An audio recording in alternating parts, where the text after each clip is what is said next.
अब मैं हमारे जो संस्था के पदाधिकारी हैं उनसे रिक्वेस्ट करूंगा, जो मंच पे हैं मेरे साथ, वो बारी बारी से अशोक जी का स्वागत करें, जो हमारे मुख्य मेहमान।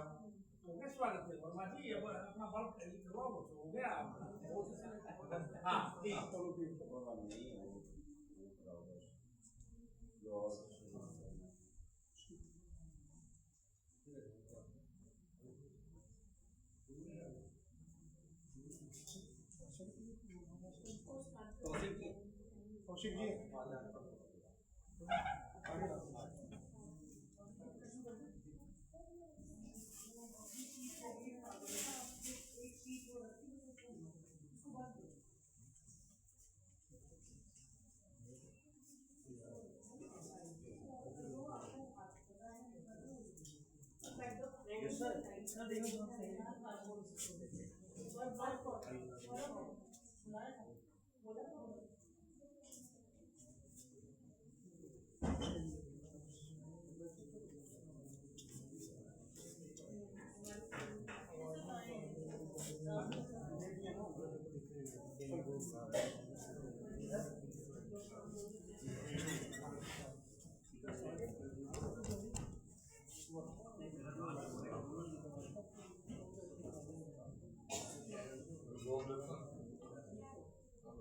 अब मैं अपने जो हमारे संस्था के अध्यक्ष हैं उनसे रिक्वेस्ट करूंगा कि वो आके अपने जो श्यामा प्रसाद मुखर्जी का हम यहाँ 125वीं जयंती मना रहे हैं, और इसके अलावा हमारी जो संस्था की गतिविधियां हैं उसके बारे में आपको डिटेल में बताएं।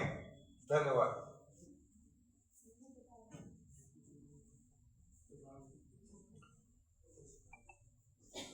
माननीय मुख्य अतिथिगण जी, सम्मानित शिक्षकगण और मेरे प्रिय सहयोगी साथियों, आज हम सब यहाँ एक महान राष्ट्र नायक, प्रखर शिक्षाविद, दूरदर्शी चिंतक और अखंड भारत के प्रबल समर्थक डॉक्टर श्यामा प्रसाद मुखर्जी जी की 125वीं जयंती मना रहे हैं और उनकी जयंती के उपलक्ष्य में एकत्रित हुए हैं। यह केवल एक जन्मोत्सव नहीं है, बल्कि एक ऐसे व्यक्ति को स्मरण कराने का अवसर है जिन्होंने अपने जीवन का प्रत्येक क्षण राष्ट्र की एकता और अखंडता और स्वाभिमान के लिए समर्पित कर दिया है। उनका जीवन भले ही लंबा नहीं था, लेकिन उनके विचार और योगदान आज भी उतने ही प्रासंगिक और प्रेरणादायक हैं। डॉक्टर श्यामा प्रसाद मुखर्जी का जन्म 6 जुलाई 1901 को कलकत्ता, वर्तमान कोलकाता में एक प्रतिष्ठित और शिक्षित परिवार में हुआ था। उनके पिता सर आशुतोष मुखर्जी जी एक महान शिक्षाविद और कलकत्ता विश्वविद्यालय के कुलपति थे। बचपन से ही डॉक्टर मुखर्जी अत्यंत मेधावी थे। उन्होंने अपनी शिक्षा से उत्कृष्ट उपलब्धियां प्राप्त की और मात्र 33 वर्ष की आयु में कलकत्ता विश्वविद्यालय के सबसे कम उम्र के कुलपति बने। यह अपने आप में एक ऐतिहासिक उपलब्धि थी। एक शिक्षाविद के रूप में उन्होंने शिक्षा प्रणाली में भारतीय मूल्यों और आत्मगौरव को स्थान देने का प्रयास किया। वे मानते थे कि राष्ट्र निर्माण की नींव शिक्षा से ही रखी जाती है। यदि युवा पीढ़ी सशक्त और संस्कारिक होगी तो देश स्वतः सशक्त बनेगा। परंतु यह जीवन एक केवल शिक्षा तक सीमित नहीं रहा। उन्होंने राजनीति को सत्ता प्राप्ति का साधन नहीं बल्कि राष्ट्र सेवा का माध्यम बनाया। स्वतंत्रता प्राप्ति के बाद पंडित जवाहरलाल नेहरू की सरकार में भारत के पहले उद्योग आपूर्ति मंत्री बने। इस पद पर रहते हुए उन्होंने भारत के औद्योगिक विकास की आधारशिला रखी। वे आत्मनिर्भर भारत के समर्थक थे और चाहते थे कि भारत आर्थिक रूप से मजबूत बने ताकि किसी देश पर निर्भर न होना पड़े। लेकिन डॉक्टर मुखर्जी का व्यक्तित्व केवल पद और प्रतिष्ठा तक सीमित नहीं था। वे सिद्धांतों के व्यक्ति थे। तब उन्हें लगा कि कुछ नीतियां राष्ट्र हित के अनुरूप नहीं हैं, तो उन्होंने मंत्री पद से इस्तीफा देने में भी संकोच नहीं किया। उनका मानना था कि राष्ट्र हित सर्वोपरि है। उनके जीवन का सबसे महत्वपूर्ण ऐतिहासिक अध्याय जम्मू कश्मीर से जुड़ा हुआ। उन्होंने जम्मू कश्मीर में अलग संविधान, अलग झंडा और अलग प्रधानमंत्री की व्यवस्था का विरोध किया। उनका स्पष्ट मत था कि राष्ट्र में दो प्रधान और दो निशान नहीं हो सकते हैं। उनका प्रसिद्ध नारा था, एक देश में दो विधान, दो प्रधान और दो निशान नहीं चलेंगे।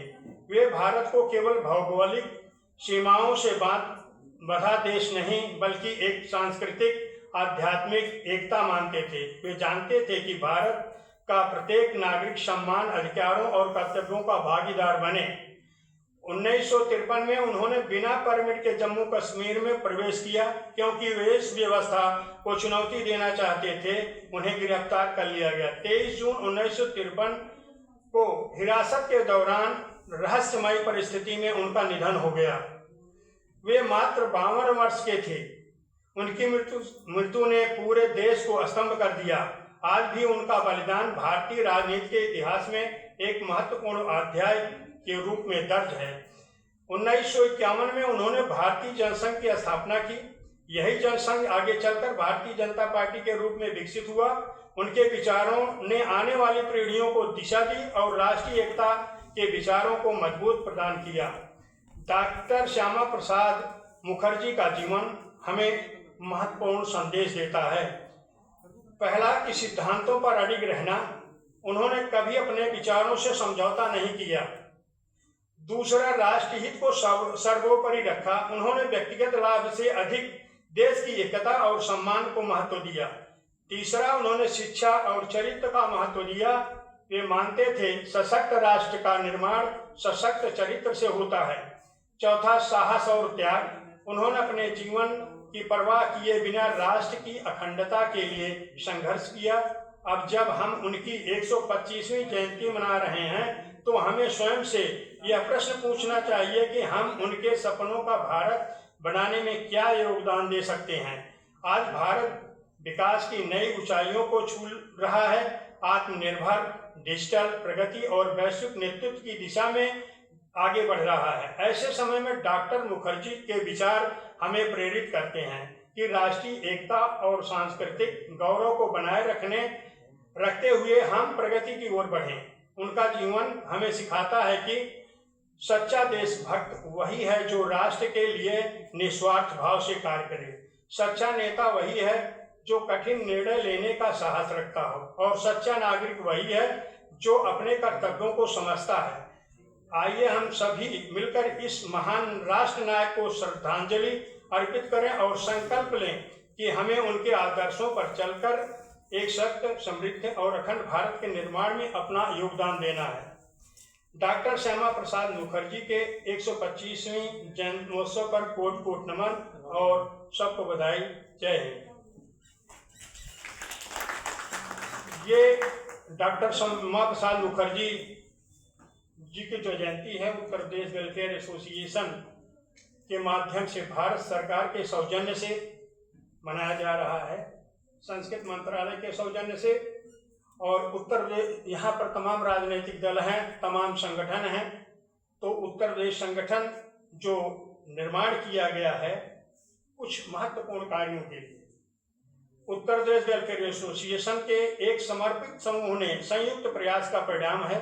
यह समूह समाज के अनौपचारिक रूप से जुड़ा रहा, पाया कि ग्रामीण एवं शहरी, दलित, अल्पसंख्यक, वंचित वर्ग जैसे किसान, बेरोजगार युवा, निरक्षर जनसमूह, मजदूर तथा निर्धन महिलाओं एवं बच्चे समाज सबसे उपेक्षित वर्ग है। उनकी स्थिति अत्यंत दयनीय है। इस स्थिति को ध्यान में रखते हुए सामाजिक कार्यकर्ताओं के जन समूह ने 1999 इस समुदायों के कार्य करना प्रारंभ किया। अपने प्रयासों के संस्थागत स्वरूप देने के उद्देश्य से वर्ष 2000 में यह संस्था जो है सदस्यों द्वारा जो है चंडीगढ़ प्रशासन में पंजीकृत करवाया गया। संस्था की दीर्घकालिक दृष्टि यह है कि उपर्युक्त वंचित वर्गों को जन केंद्रित विकास दृष्टिकोण को बढ़ावा देकर समाज की मुख्य धारा में लाया जाए। इस प्रकार महिलाओं, बच्चों, किसानों, मजदूरों, युवाओं से जुड़ाव, संगठन निर्माण, जागरूकता फैलाना एवं कौशल विकास संस्था का मुख्य मिशन बन गया है। संस्था का दृष्टिकोण जो है, उत्तर प्रदेश वेलफेयर एसोसिएशन का दृष्टिकोण एक ऐसे समाज की स्थापना करना है जहां भूख, बेरोजगारी, अशिक्षा और शोषण न हो। संस्था का मिशन सामाजिक एकजुटता के माध्यम से गरीबों, वंचितों को सशक्त बनाना तथा आजीविका के अवसर पर सृजित करना है। संस्था का विशेष रूप से समाज के सबसे उपेक्षित वर्गों, पुरुषों, महिलाओं, बच्चों तथा अन्य समुदायों को सामाजिक आर्थिक सशक्तिकरण पर ध्यान केंद्रित रहती है और बच्चों को कम से कम प्राथमिक स्तर पर शिक्षा प्रदान करने का विशेष बल देती है। हम संक्षिप्त समूह जो है, ग्रामीण एवं शहरी, दलित, अल्पसंख्यक समुदाय, वंचित वर्ग, किसान, बेरोजगार युवक, निरक्षर जनसमूह, मजदूर, निर्धन महिलाएं एवं बच्चे, विद्यालय जाने वाले छात्र। लोगों को स्वच्छता एवं स्वस्थ बनाए रखने के लिए प्रति शिक्षित करना, शैक्षिक जागरूकता कार्यक्रम, समुदाय के सांस्कृतिक गतिविधियों का प्रचार, महिलाओं के स्वास्थ्य, उपभोक्ता अधिकारों एवं सामाजिक मुद्दों को सेमिनार, लोगों में उनके मौलिक अधिकारों और कर्तव्यों के प्रति जागरूकता, समाज में गरीब, शोषण, अन्याय और निरक्षर को कम से कम हेतु युवाओं के लिए स्वरोजगार एवं रोजगार का अवसर सृजित करना, योग, प्राकृतिक चिकित्सक के माध्यम से स्वास्थ्य सेवाओं का प्रचार, महिलाओं को सशक्तिकरण करना, दलित सशक्तिकरण करना और नशा मुक्त उन्मूलन अभियान चलाना, कृषि विकास, बाढ़ राहत एवं पुनर्वास, प्रधानमंत्री जन आरोग्य योजना के प्रति जागरूकता फैलाना, सूक्ष्म वित्त, आजीविका, ग्रामीण स्वास्थ्य एवं स्वच्छता से संबंधित जागरूकता चलाना। मुख्य गतिविधियां: वृद्धावस्था स्वास्थ्य कार्यक्रम, स्वास्थ्य जागरूकता कार्यक्रम, आंगनबाड़ी एवं पोषण कार्यक्रम, बच्चों को प्राथमिक एवं माध्यमिक स्तर की शिक्षा पर विशेष ध्यान, 6 से 14 वर्ष के बच्चों के लिए शैक्षिक सहयोग, व्यावसायिक प्रशिक्षण कार्यक्रम, पशु संरक्षण कार्यक्रम, महिला कल्याण कार्यक्रम, बाल कल्याण कार्यक्रम, एड्स नियंत्रण एवं नशा विरोधी कार्यक्रम, उपभोक्ता जागरूकता कार्यक्रम, अशिक्षा उन्मूलन कार्यक्रम, कन्या भ्रूण हत्या रोकथाम जागरूकता अभियान। प्रबंधन एवं नेतृत्व: उत्तर प्रदेश वेलफेयर एसोसिएशन का संचालन समर्पित सामाजिक कार्यकर्ता की एक टीम द्वारा किया जाता है। मुख्य कार्यकारी अधिकारी के रूप में काम किया जाता है। अपने प्रभावशाली एवं विविध प्रयासों के माध्यम से उत्तर प्रदेश वेलफेयर एसोसिएशन ने समाज पर एक अस्थायी छाप छोड़ी है। चंडीगढ़ एवं आसपास के क्षेत्रों में समुदायों की आवश्यकताओं को संबोधित करते हुए संस्था ने सामाजिक आर्थिक विकास, सांस्कृतिक संरक्षण एवं सकारात्मक परिवर्तन के प्रति अपनी प्रतिबद्धता को सुदृढ़ है। इन्हीं सब चीजों के साथ ही संस्था को चलाया जा रहा है। पूरे देश में संस्था जो है कार्य कर रही है। इसमें संस्था को भारत सरकार के तमाम मंत्रालयों से कार्यक्रम मिले हुए हैं। जो कार्यक्रम जो है भारत सरकार द्वारा चलाया जा रहा है उसको हमारी संस्था जो है चंडीगढ़ में, अन्य प्रदेशों में भी ये जागरूकता अभियान चला रही है। और आप लोगों ने अपना समय निकाला, संस्था को दिया। आज कुछ ऐसी घटना घटी, अभी बाद में पता चला, जिससे भी कम लोग उपस्थित हो पाए। और ये कार्यक्रम जो है 3 दिन के लिए चलता रहेगा, 21, 22, 23 तारीख तक। और ट्रिब्यून मॉडल स्कूल के प्रिंसिपल साहिबा और हमारे मुख्य अतिथि डॉक्टर प्रोफेसर अशोक कुमार जी, आप लोगों ने अपने कीमती समय से जो समय निकाल के दिया संस्था को, संस्था आप सबका आभार व्यक्त करती है, धन्यवाद करती है। इस अवसर पर हम अपनी ओर से, अपनी संस्था की ओर से, उपस्थित सभी लोगों की ओर से आपका हार्दिक अभिनंदन करते हैं और आभार व्यक्त करते हैं। धन्यवाद। जय हिंद, जय भारत।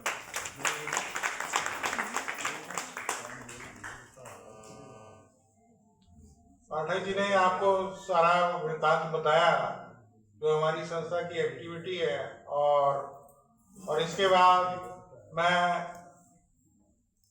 राहुल द्विवेदी जो हमारी संस्था के महासचिव हैं उनसे अनुरोध करूंगा कि वो अपने विचार आप लोगों के सामने रखें।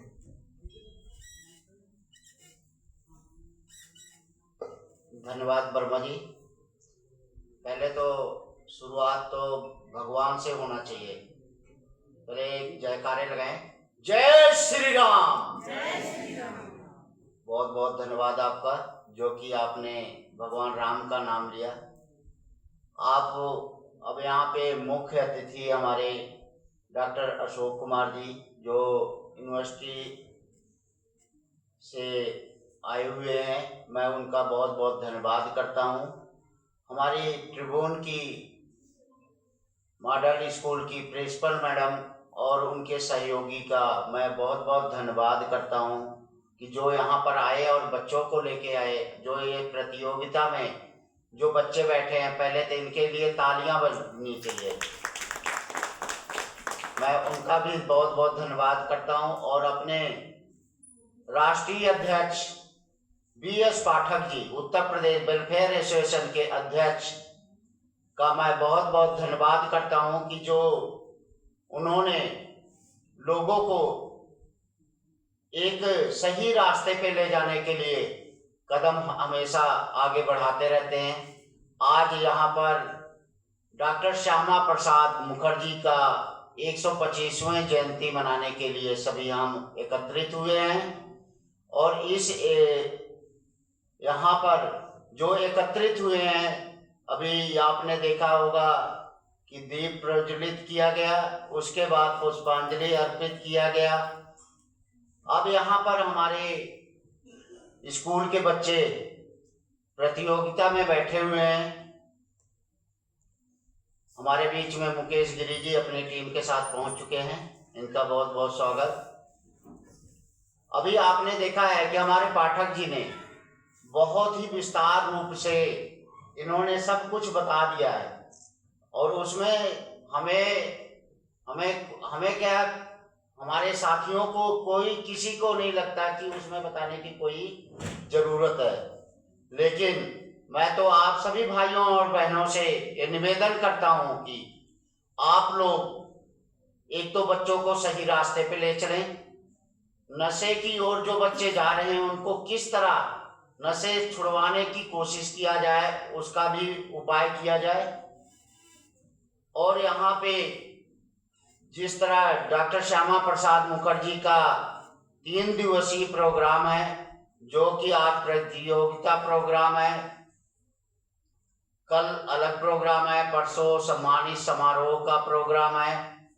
ये प्रोग्राम ऐसे चलते रहेंगे और आगे भी आपको बताया जाएगा कि कहाँ पे क्या प्रोग्राम रखा गया है। इसी के साथ मैं सभी का धन्यवाद करता हूँ। जय हिंद, जय भारत।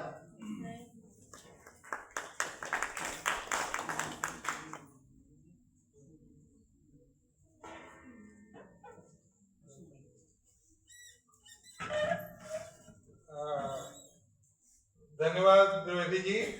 अब मैं अपने जो मुख्य अतिथि हैं डॉक्टर अशोक जी, उनसे निवेदन करूंगा कि वो मंच पे आए और अपने विचार साझा करें।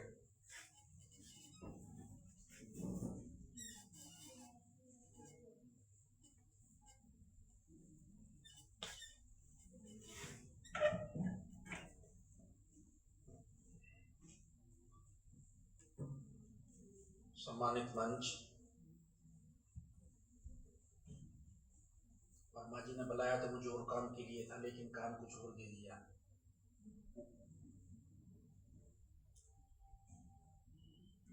बहुत बड़े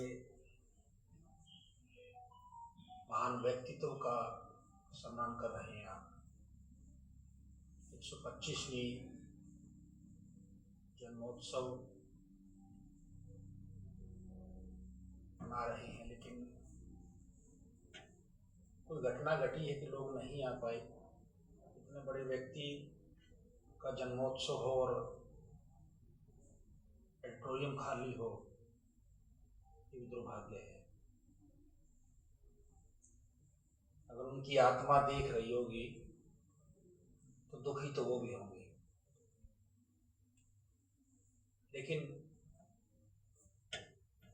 अगर अभी यहाँ कोई बड़ा नेता या अभिनेता आ जाता, खचाखच भर जाती है, और या कोई हीरोइन आ जाती तो यहाँ बैठने की जगह ना मिलती।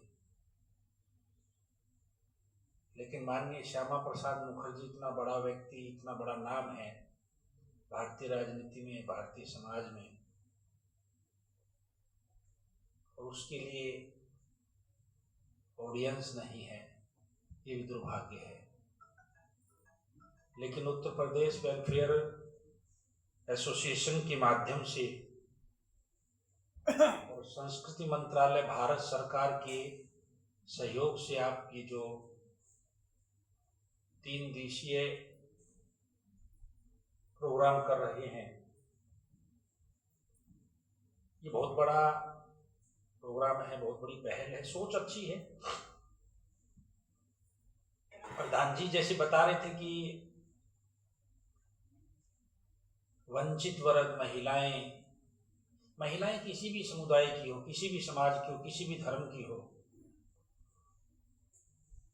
75 सालों की आज़ादी के बाद भी उनकी स्थिति जो है आज भी उनके ऊपर चिंतन मंथन करने की जरूरत पड़ रही है। वंचित समाज, मुझे लगता है कि मैं पढ़ा लिखा हूँ, और वंचित समाज में जाति नहीं होती, वंचित होता है, उसकी जाति चाहे कोई भी हो। लेकिन वंचित में अगर निम्न जाति समाज में जैसे आधारित की गई है, अगर भारतीय इतिहास में अगर नजर दौड़ाएं आप, तो वर्तमान में जब हमारे नेता ये कहते हैं कि भारत का इतिहास बड़ा उज्जवल है, यहाँ तो व्यक्ति को व्यक्ति नहीं माना गया, ये वो हिंदुस्तान है। लेकिन बदलाव आया है, इसमें कोई शक नहीं है। शिक्षा आई है, शिक्षा ने जागृति फैलाई है, इसमें कोई शक नहीं। माननीय प्रधानमंत्री जी जो कार्य कर रहे हैं, उनकी सोच में खोट नहीं है, सच्चाई है ये, चाहे किसी पार्टी के हों। प्रधानमंत्री जो कहते हैं सबका साथ सबका विकास, मंशा अच्छी है, लेकिन समस्या ये है कि जो साथ लोग हैं उनकी मंशा ठीक नहीं है, इसलिए विकास नहीं हो रहा। 75 सालों तक आज भी हम विकास कर रहे हैं, विकसित नहीं है, डेवलपिंग कंट्री नहीं है हम, अमेरिका की तरह, जापान की तरह छोटे छोटे देश जो है विकसित हो चुके हैं। लेकिन हिंदुस्तान 150 करोड़ की आजादी का आबादी वाला देश आज भी विकास कर रहा है, चल रहा है, धीरे धीरे सरक रहा है, लेकिन डेवलपिंग कंट्री में नाम नहीं आया हमारा। इसके पीछे सबसे बड़ा दोष जाति और धर्म का है। जब तक ये जाति पीछा नहीं छोड़ती आपकी, जब तक धर्म हावी रहेगा आपका, तब तक हिंदुस्तान का युवा या तो कनाडा जाएगा या वो दूसरी कंट्री में जाएगा, ये सच्चाई है। और अगर यही हाल जो चल रहा है आज, अब मैं कोई आलोचना नहीं कर रहा प्रधान जी कभी आप ये, क्योंकि मैं उस प्लेटफॉर्म पे खड़ा होकर बड़ा शुद्ध से बोल रहा हूँ। जिस श्यामा प्रसाद मुखर्जी को लेके आप गंभीर है, उनके विचार, उनका व्यक्तित्व इन चीज़ों से बहुत दूर था। वो अलग बात है कि आज उनके विचारों को लेकर चलने वाले लोगों की सोच कैसी है, उसकी हमने बात नहीं करनी है। हमने श्यामा प्रसाद मुखर्जी को देखना है कि उनकी सोच क्या थी। स्कूल के बच्चे बैठे हैं सुबह के, इन्होंने जो है, मैं भी एक दिन ऐसे बैठता था, आज यहाँ सामने खड़ा हूँ। बैठना बड़ा मुश्किल है, लेकिन जो बैठना सीख जाएगा वो एक दिन आगे खड़ा होगा, ये मान के चलें आप, इतिहास गवाह है इस बात का। तो आप लिख रहे हैं निबंध, मेरे को तो वर्मा जी ने निबंध के लिए बुलाया था कि मास्टर हूँ मैं यूनिवर्सिटी में, थोड़ा चेक कर लूंगा, लेकिन फंसा दिया यहाँ नेता की तरह भाषण दे रहे हैं मुझसे। लेकिन एज एक अध्यापक होने के नाते आज जो स्थिति है बच्चों की पढ़ाई, स्कूल मैडम बैठी, प्रिंसिपल मैडम, बच्चों पे जो दबाव है वो बड़ा खतरनाक दबाव बना हुआ है। चाहे वो स्कूल के बच्चे हों, चाहे कॉलेज के बच्चे हों, चाहे यूनिवर्सिटी के बच्चे हों, उनके ऊपर पेरेंट्स ने या टीचर ने इतना दबाव बना दिया है कि आप कल्पना नहीं कर सकते। लेकिन वो दबाव समय की मांग है, डिमांड है वो, कि अगर आप दबाव नहीं बनाएंगे तो पिछड़ जाएंगे, हमें ये लगता है। अब देखते हैं कि कब तक हिंदुस्तान के युवाओं का पलायन होगा, कब तक बाहर जाएंगे वो। आज अमेरिका जो है, 80% अमेरिका में इंजीनियरिंग डॉक्टर हिंदुस्तान के लोग हैं, लेकिन हिंदुस्तान के होने के बाद अमेरिका आज पहले नंबर पे है, और हिंदुस्तान में 150 करोड़ होने के बावजूद हम आज किस पंक्ति में खड़े हैं वो आपको पता है। तो मैं वर्मा जी आपका धन्यवाद करता हूं कि आपने मुझे इस लायक समझा कि जो निबंध लिखवा रहे हैं आप, उन पे मैं नजर डालूं। और मैडम प्रिंसिपल साहिबा बैठे हैं, प्रधान जी बैठे हैं, सेक्रेटरी साहब खड़े हैं, आप सभी अधिकारी लोग हैं, महिलाएं बैठी हैं, बच्चे बैठे हैं। सोचना पड़ेगा, रामकृष्ण नहीं आएंगे, अब मान के चले आप। अब अगर आप फिर चाहते हैं कि सीताओं को जो है अग्नि परीक्षाएं हो, तो आप तैयार हो जाओ। अगर आप फिर चाहते हैं कि द्रौपदी का चीरहरण हो, तो आप तैयार हो जाओ। अब ना कृष्ण आने वाला और ना राम आने वाला, ये सच्चाई है। अब आपको ही कृष्ण बनना पड़ेगा और आपको ही राम बनना पड़ेगा। और राम और कृष्ण बनना इतना आसान नहीं है, सब कुछ छोड़ना पड़ेगा, त्याग करना पड़ेगा। त्याग कोई करना नहीं चाहता, हर व्यक्ति अपना घर भर रहा है। अब देख लें आप, हम और आप कहाँ खड़े हैं। ये एक गंभीर विषय है। उस व्यक्ति, उस महान व्यक्ति की आज जयंती मना रहे हैं आप, जिसने 52 साल की छोटी सी उम्र में, मुझे लगता है कि जो इस संसार को छोड़कर चले गए और आज भी जिंदा है। मैं उत्तर प्रदेश वेलफेयर एसोसिएशन का धन्यवाद करता हूं कि उन्होंने मुझे इस काबिल समझा, और आप सभी का भी धन्यवाद कि आपने मुझे सुना। जय हिंद, जय भारत।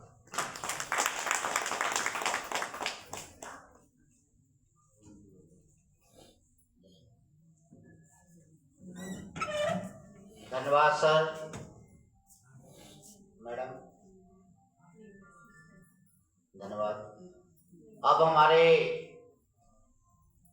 उत्तर प्रदेश वेलफेयर एसोसिएशन चंडीगढ़ के वरिष्ठ उपाध्यक्ष संजीव वर्मा जी से निवेदन करूंगा कि वो अपनी भी दो बातें डॉक्टर श्यामा प्रसाद मुखर्जी के जयंती पर रखें। सबसे पहले मैं जो डॉक्टर साहब का भी धन्यवाद करूंगा, जो उन्होंने हमारी कुछ कमी पेशी है उसके बारे में हमें बताया, और हम आगे से प्रयास करेंगे। अभी हमारे 2 दिन और प्रोग्राम है कि उन कमियों को हम पूरा कर सकें। और मैं ज़्यादा कुछ क्या कहूँ, मेरे से पहले जितने भी वरिष्ठ लोग हैं उन्होंने डॉक्टर श्यामा प्रसाद मुखर्जी के बारे में और संस्था की जो गतिविधियां हैं उसके बारे में पाठक जी ने भी डिटेल में आपको बता दिया।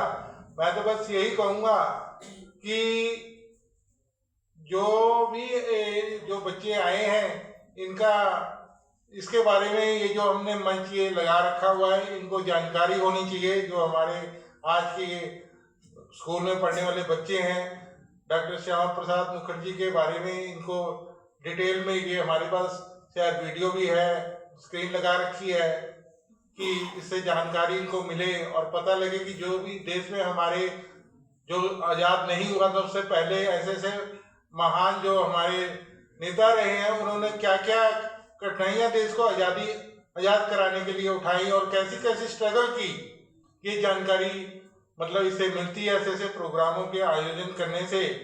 और अब मैं यही कहूँगा कि अब जो आगे की कार्रवाई है, वो बच्चों का जो निबंध का प्रोग्राम है, वो डॉक्टर साहब उसका जो आए हैं वो अपना संचालन करें। धन्यवाद।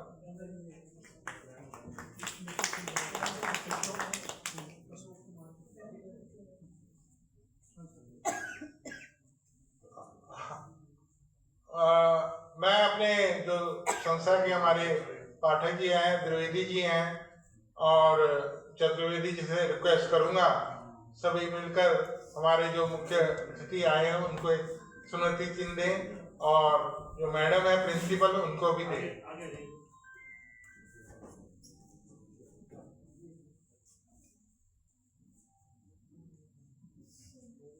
पहले उनको दे दो।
हाँ कोई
बच्चे शीट मांग रहे हैं शीट